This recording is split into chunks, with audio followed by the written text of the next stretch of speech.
on planet Earth.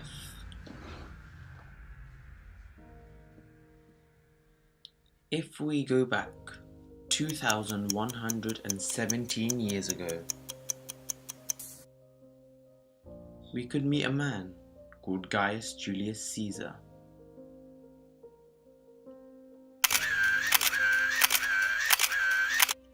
Born in Rome, Italy on 13th June 100 BC. With little knowledge about his childhood. So it's time to hit the books. Now, Gaius Julius Caesar was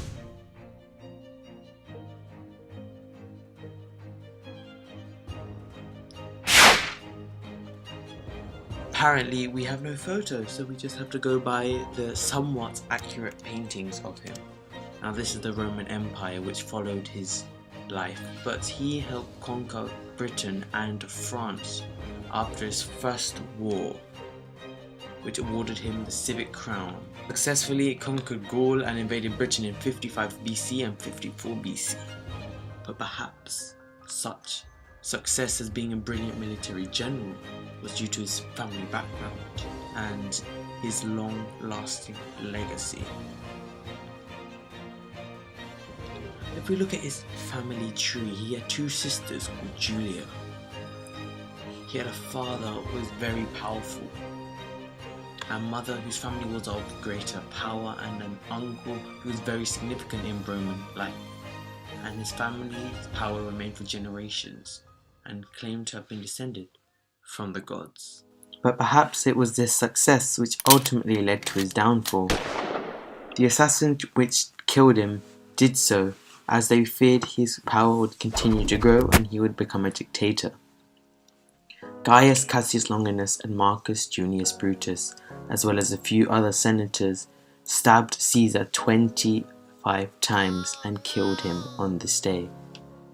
They were originally enemies who were then forgiven and accepted, but during this act they called themselves the Liberators. A brilliant speaker and a prolific writer, writing in many forms including poetry, and he had enormous political power. He controlled many armies of Rome and was the first ever Roman to be given the status of a god. His face was depicted on Roman coins due to his significance.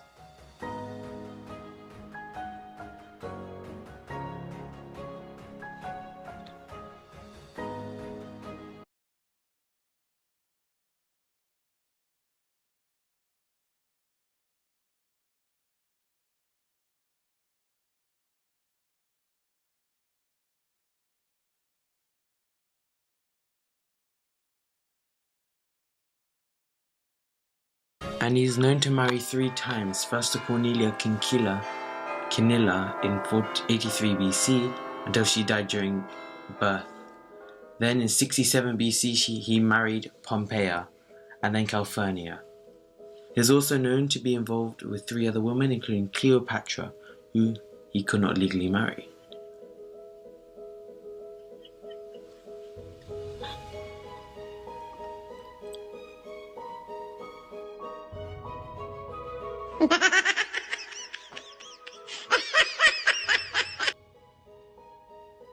And after him was a fight between Mark Antony and Octavian, a supporter and a named heir. Now, if we look at the political side of things, Caesar was elected as quaestor in 69 BC, and this was essentially the first stage of becoming a very powerful man, such as himself. 9 years later, his career made him return to Spain. At age 41, he was awarded the next stage, which was praetor. In 59 BC, Caesar returned to Rome and proved that he was a very capable ruler and became one of the most prominent Romans of that day and age. He formed the Triumvirate.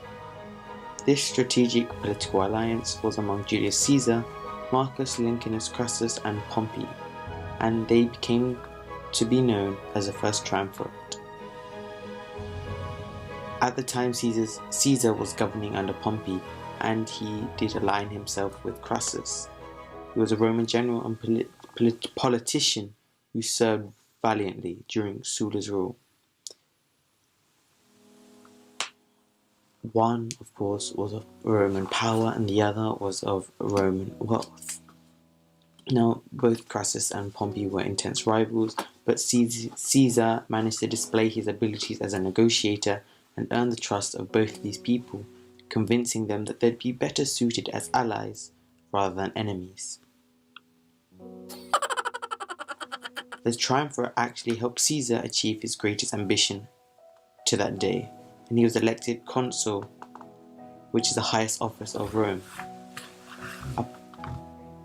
As the laws go, one cannot be elected as consul if they are not within the country, and Caesar was not in the country, but his political alliance allowed some rules to be bent and his power to grow. After his 1-year term of being consul came to an end, Caesar needed a new way to find power. His enemies were bent on vengeance. To have not held any office for Caesar would leave him open to attack, and this was very risky. Obviously, he could die, and therefore he obtained the governorship of Cisalpine Gaul, and due to the sudden death of that governor, he was given a 5-year period, which was then extended to a second term. In 51 BC, things turned for the worse as Caesar's governorship of Gaul was revoked by the Senate. This left things for Caesar really risky and dangerous, and he returned to Rome, fearing prosecution for past irregularities. He eventually lost his patience with political life and the way it went, and in 49 BC, Caesar was known to have crossed the Rubicon River with his army, which of course at the time was not allowed, in a sense. Caesar's tale overall was quite tragic. He did take control of Rome by force, but destroyed the very system which he had wanted to succeed in, and there is no evidence that he enjoyed reconstructing this system. In the midsummer of 48 BC, Caesar met Pompey on the plains of Pharsalus in Thessaly. Pompey's army was bigger, but the quality went to Caesar's veterans. And yes, he won the day, utterly destroying Pompey's force, who then fled to Egypt. Upon arrival, Ptolemy and the Egyptian government assassinated him. And Crassus, well, he died much earlier on during the Civil War. And I would like to say that the triumvirate was existent and did work. However, each person kept their promise in order to gain something, and they essentially used the other person. And for Crassus, in order to ensure that Caesar did not betray him, married his daughter Julia. And Caesar's life, unfortunately, tragically, ironically, came to an end due to his trust in the wrong people. Brutus, who of course once was Caesar's enemy, but then became a friend as he had forgiven him and many other people, backstabbed Caesar. During Rome's earlier civil war, Brutus did side with Caesar's opponent, and it was after this that Caesar forgave him, and Brutus was encouraged to join the government. But Gaius Cassius Longinus and Marcus Junius Brutus formed a group called the Liberators and assassinated Caesar. And what's interesting to know is that Servilia, who was Brutus's mother, was one of Caesar's mistresses. But, of course, Caesar's legacy was to remain forever, as we still talk about him and learn about him to this day.